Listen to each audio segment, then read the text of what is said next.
10 minutes. It takes a little more when you put sensors and with the explaining, but the actual assessment is only 10 minutes long. Okay? And it will provide you with a wealth of information regarding it. So why do we do stress profile? Well, because we want to see how stress is affecting our client from a psychophysiological perspective. So we're going to stress really psychologically, and we're going to see what his physical reactions to it are. Now, that's going to give us a lot of information about how he reacts to stress, and it's going to help us work as a team to come up, with a good intervention protocol for him. Okay? So, if you want to write this down, go ahead and write it down. It's got 5 phases, 5 stages to the stress profile. Each of them lasts 2 minutes. Okay, for a total of 10 minutes. Okay?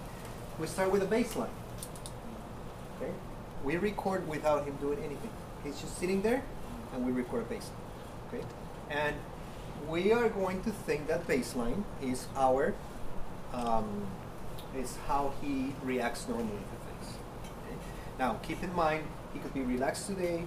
He could be having a cold or flu. That could change things. So whenever you do an assessment, make sure the client is totally healthy. Because if he's fighting an infection, that changes the game completely. That changes things completely. Okay?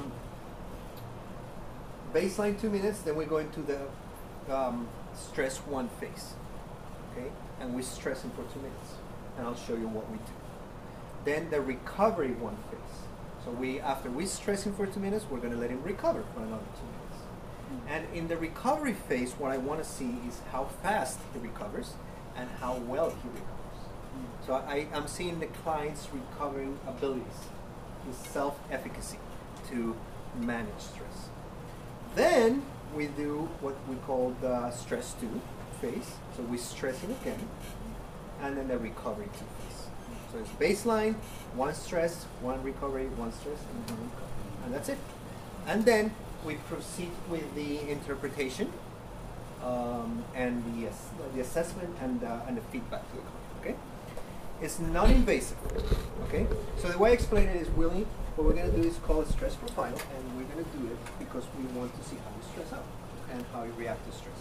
And that's going to give us very good information because it's going to help us provide, it's going to provide us with a better understanding of how your body and your mind react to stress, how it affects you, how it might affect you in the future, and what we can do to have an optimal intervention for you to control the stress. So it's not that you're never going to feel stressed. You're going to feel stressed, but we don't want the effects of the stress to grow as high as they do now. So your health is more optimal, and your well-being is more optimal, and your quality of life in general is more optimal. Okay. So I'm gonna do a series of procedures. I'm gonna be placing some sensors on you. Nothing hurts. Nothing's supposed to pinch or burn or anything. Nothing's gonna go into your body. Everything that we put is gonna record it, and it's gonna send it to the screen so we can watch it and see it. All right. All right. So do I have your permission to put things on you? Yeah. Okay, great. So.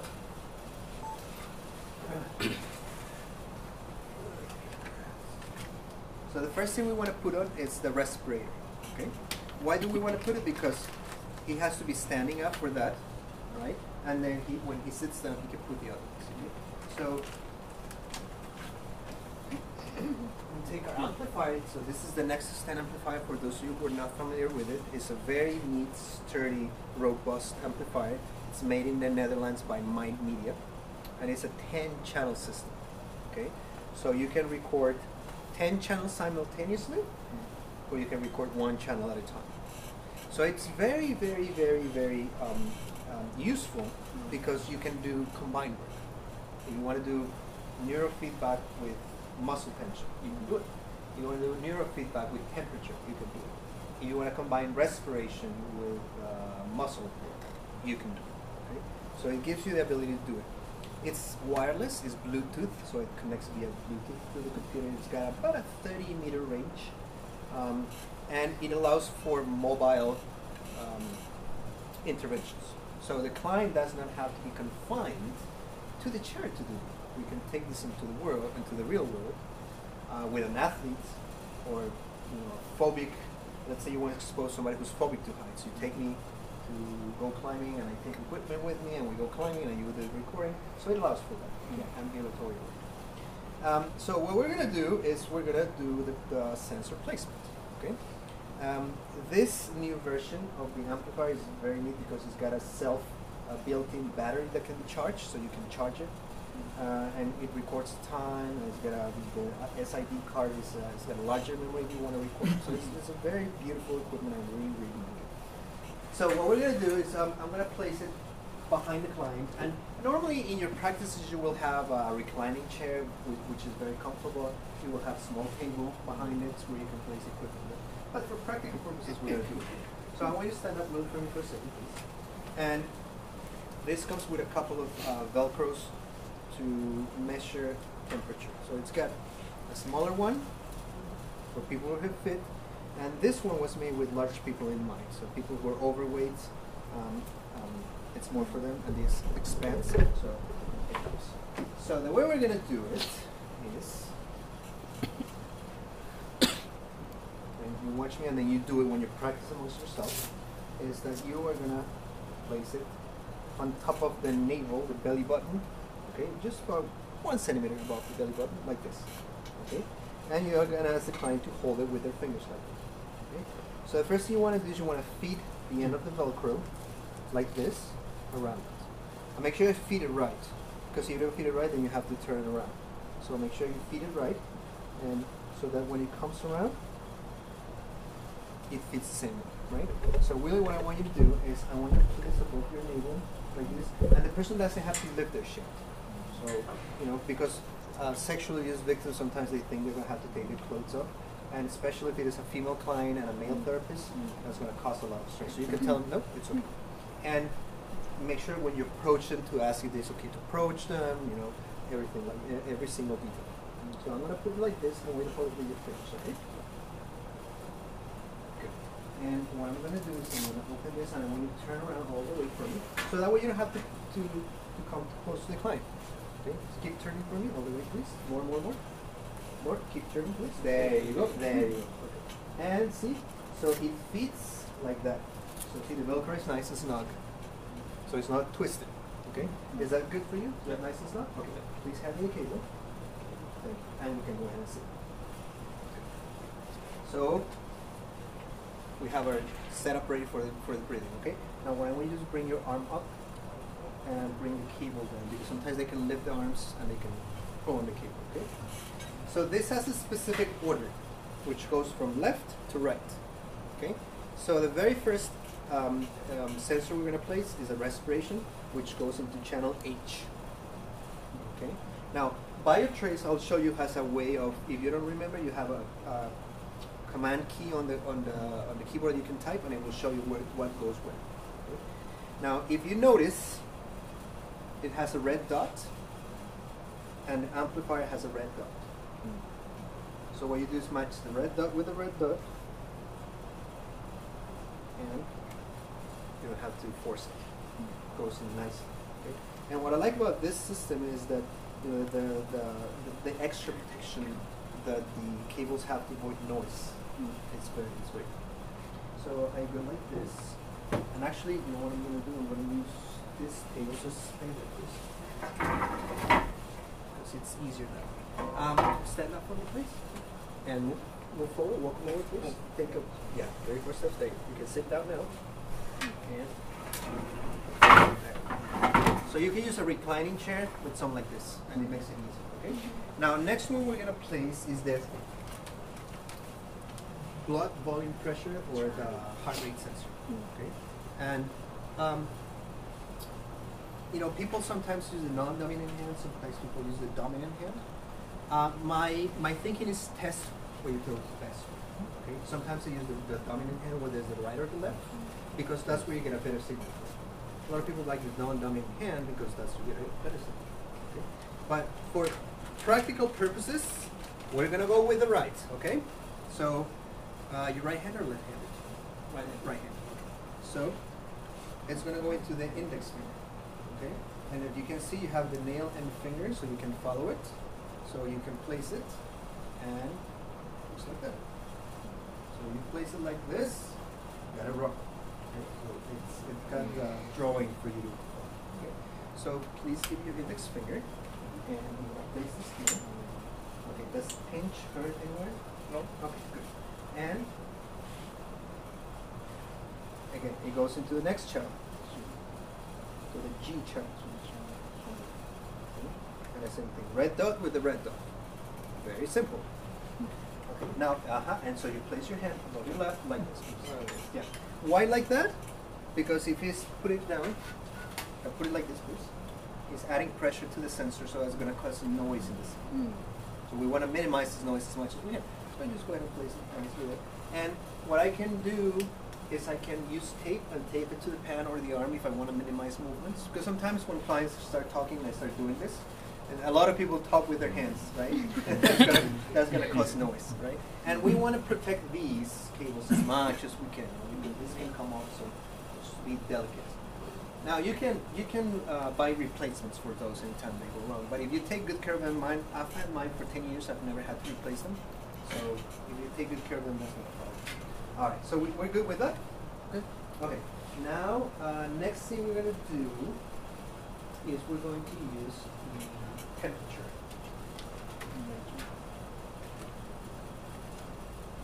Which goes into the F channel. Okay? So your temperature is going to measure changes in your peripheral temperature, how your body heats up and cools down when you're stressed out, okay? And it's your sensor, and if you see it's got a white tip, okay? And that's where the sensor is for the temperature.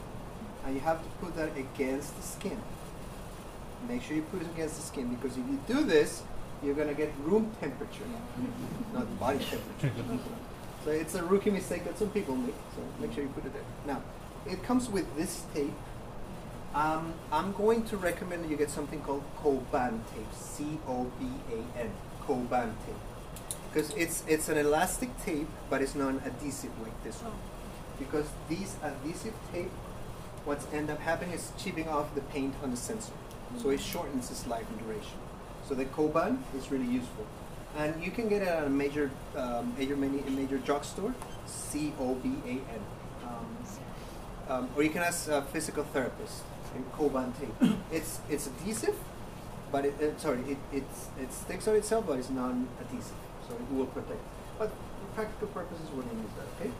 And so what I'm going to ask you to do is you raise your hand a little bit and spread your fingers out like that, a little more. There you go.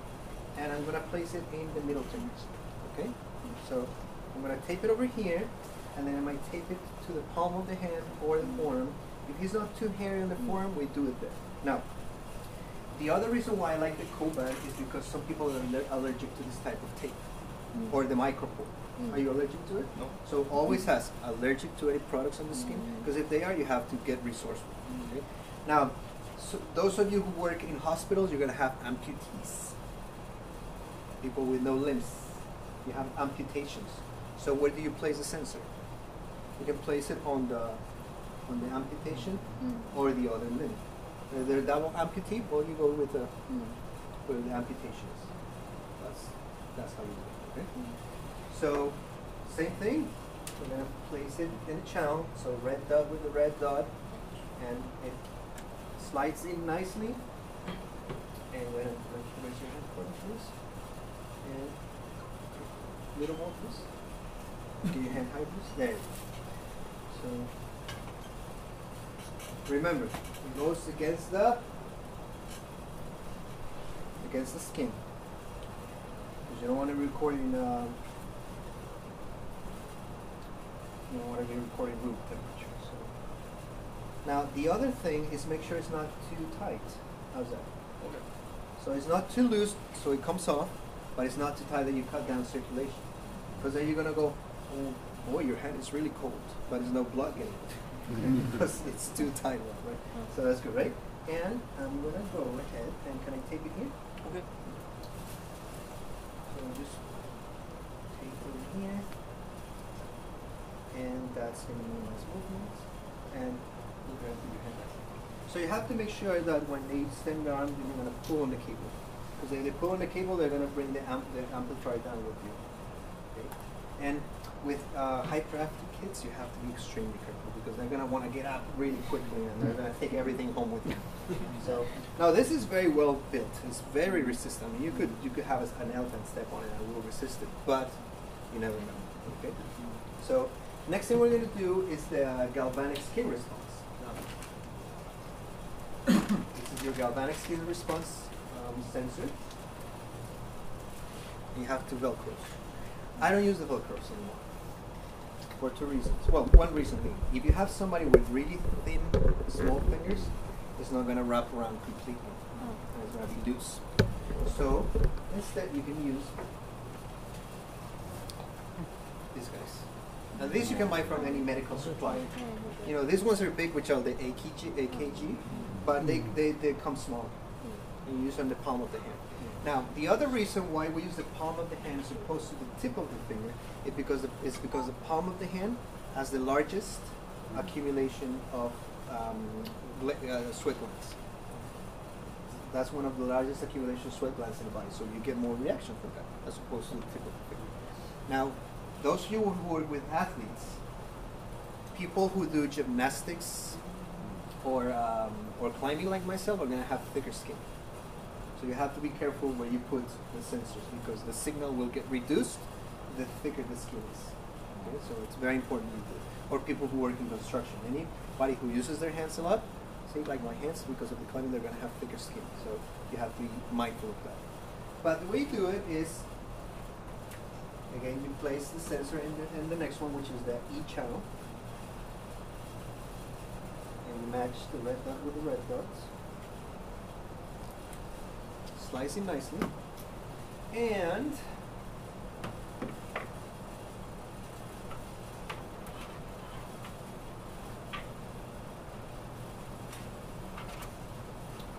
you want to button first. Do not take it off because then it's going to stick on your hand and you're going to have to go like this. And that's going to create contamination. So you button it first. And this has no particular orientation. You just put it on the palm of the hand. Okay? So please raise your palm a little bit and put it a little flatter so that the folks can see. Thank you. And one like this.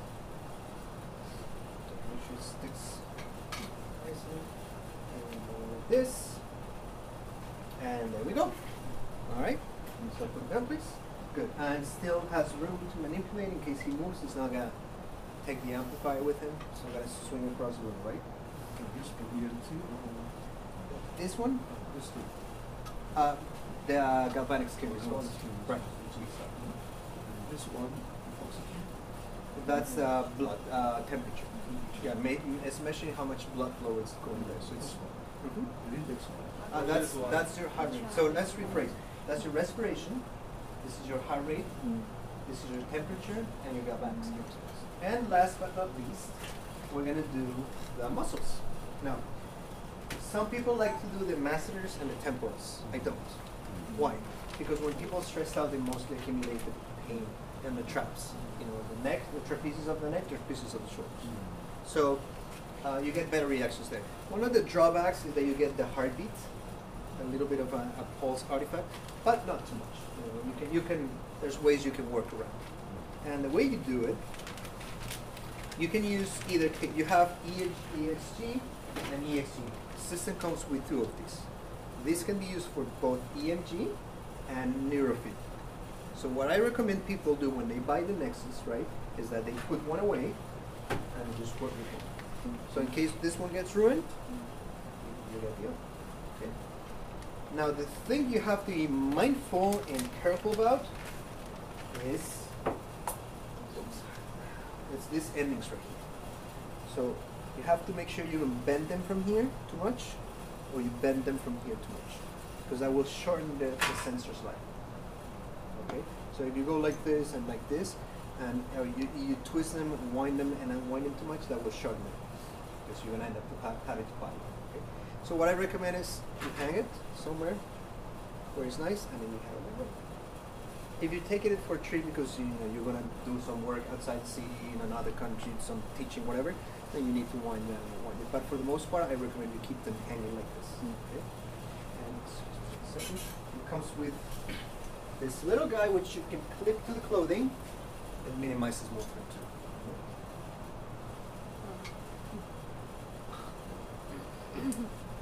Perfect. So, what you're going to want to do is bend your head forward for me. Bend your head forward, like that thing. Stay like that for a second. So, can I touch the skin? Okay. So we're going to use the traps on the neck and traps on the shoulders, okay? Because that's where most people accumulate the stress, right? This is where you need to get more specific because the muscle fibers have a specific orientation. If you don't know, who do you ask? Most of you work in multi-professional settings, right? University or labs or something. So if you don't know who is the right person to ask, a doctor, an MD, physician, because they know the orientation of the fibers. If there's no doctor, you can ask a physical therapist. If not, you can ask Dr. Google. He will tell you, okay? There's charts on the internet that you can find where you can have that. So the way the fibers go is like this and like this. So they go diagonally like that. So you're gonna place the sensor in this like diagonal, right? Why is that? Because the better the sensor placement, the more recruitment we're gonna have. What recruitment means is we're gonna activate more muscle fibers. The more we activate, the better the rate is going to be. Okay? So for that, I'm gonna use, can you hand me that to the box? Thank you. You can buy these alcohol swabs, which you use to abrade the skin on the scalp for neurofeedback, but you can use to abrade the skin for biofeedback. So what you're gonna do is abrade the skin. Now, recommendation. You may know this, but it's a good reminder.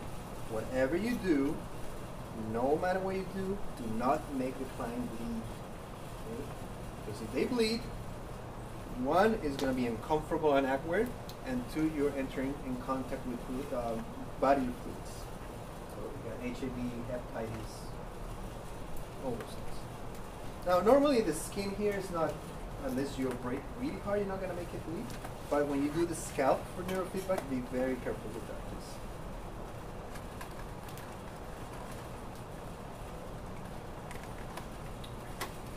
So what we do, are you allergic to alcohol? No. It's going to feel cold. Okay? So what I'm going to do is I take out the pad and I abrade the area of interest. So that takes care of sweat or any products that you use, creams and lotions.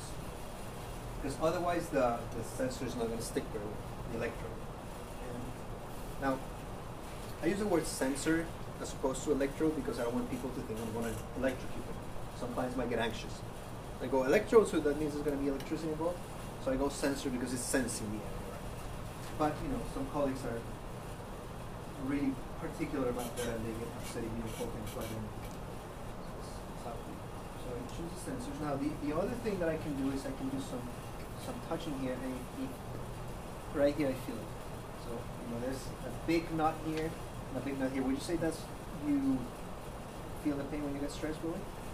Maybe here. Where would you say it is then? Where would you say you feel tension when you're stressed out here? Or you don't feel a lot of tension? Yeah, the right. Right here? Yeah. So that's a good point? Yeah. And this one here? Maybe. Well, I feel it there, so we'll go with that, okay? All right, so again, we're going to use this.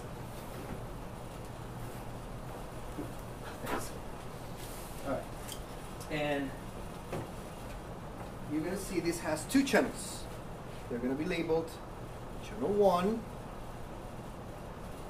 This is one of the things you have to be careful with. Channel 1 and channel 2.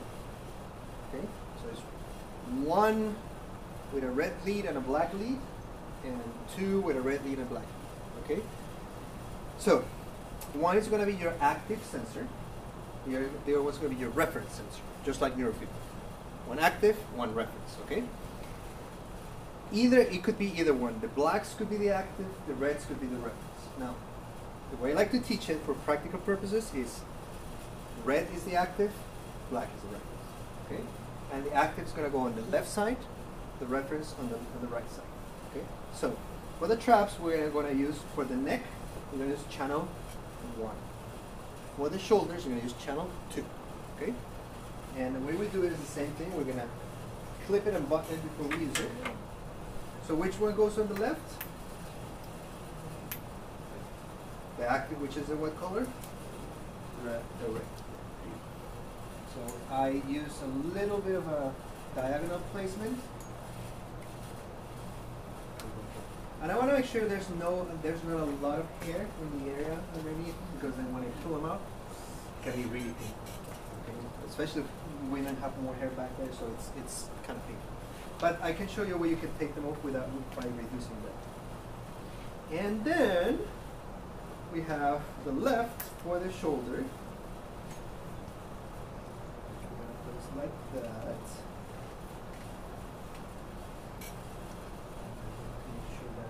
The cable too aggressively because there's those things.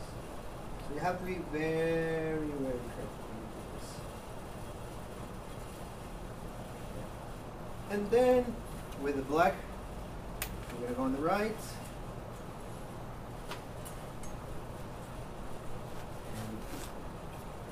Okay, so that's it for this set, right?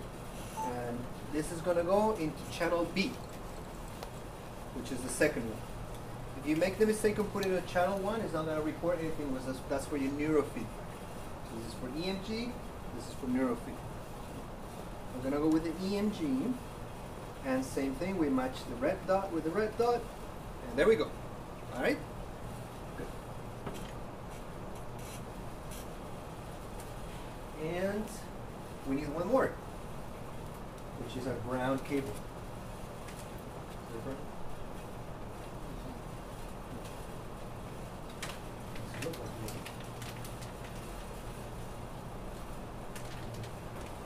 Oh, this is the ground cable. There we go.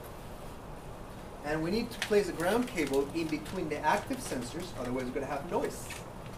Okay? Because if we put it like this, they're going to cancel each other out. So you're going to get noise in the signal. You always need your ground sensor. So if for some strange reason you do the placement and you see the EMGs looking very funky, all right? It's because you missed this. Or you could have a broken lead. If you have the ground and you still get noise, you have to check for other sources of contamination, right? And the ground is going to go into this tiny little slot here. Okay? So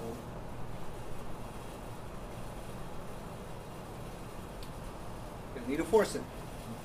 And then you put one more sensor in between the active ones. So where you put it, go back to the shoulders and go in between the neck, in between the shoulders, and there it goes. Alright? You good? Yep. Now, make sure that you see how the cable is bending here. So what you do, you bring it down and problem solved. Because if you do it like this, then you're going to have the problem with the bending. See the bending at the ending? That's going to ruin your cable very soon. You're going to need to buy a new one. So you have to make sure you minimize the issue. And then you bring the clip, and I'm going to bring up your shirt a little bit, Rosemary. And we are ready to go. Right? So go ahead and slide forward the chair a little bit. There you go. And lean back. Get as comfortable as you can. Are you comfortable there? Yep. Okay. Now I need the USB port for the Nexus for the amplifier, please. Because I need to sync it up with the computer. So what you do is you turn on the amplifier from this button, on button, and it starts there. So it shows you the charge remaining in your battery, your date, right? And it's blinking, the Bluetooth is blinking, so I need to sync it up with the computer. Okay? It brings its own Bluetooth. If you lose it, any Bluetooth will do. You don't have to order it from MindMe. Okay, that's a good thing. You can order it at any hardware store. Okay? So in case you lose it. So I recommend you have 2 or 3 as a backup. You forget it or you lose it. Yeah. Would you comment once more about the reason placing all the sensors of the dominant? Usually because there's more activity. As far as the heart rate goes, the dominant hand of the body is where the electromagnetic pulse of the heart is picked up the better.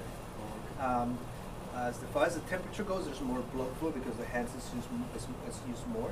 And then the GSR could be either hand, but I like the same hand just because I like to keep the uniformity to it, so I don't have to define with too many cables moving there. Okay?